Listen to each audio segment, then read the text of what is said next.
Балдар сүйүп жеген лакомканы бүгүн биринчи жолу жасап көрдүм. Эгерде туура эмес жасаган жерим болсо, кеңешиңизди комментарийге калтырыңыз, башкалар үчүн дагы пайдалуу болот деген ишеничтемин.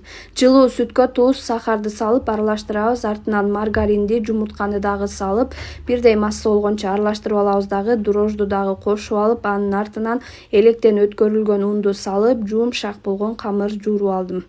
Камырыбыз канчалык жумшак болсо, булочкабыз да ошончолук жумшак болот. Камырдын бетин майлап, жылуу ороп, жарым саатка калтырабыз.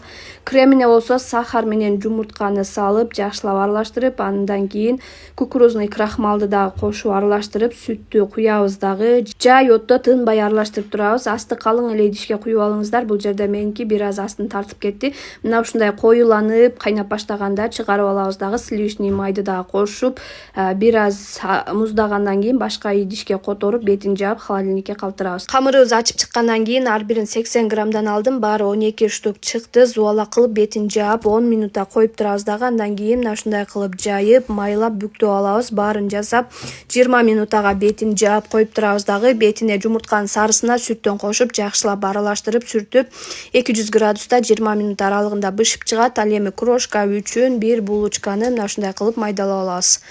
Андан кийин муздагандан кийин булочкалардын ичине өзүңүз каалагандай кремден салып, ал эми четтерине дагы кремден сүртүп, крошкага малып койсоңуз, аябай балдар үчүн кооз дагы көрүнөт экен, даамдуу дагы болот экен. Рецептти сактап алып, сөзсүз түрдө балдарыңызга жасап бериңиз.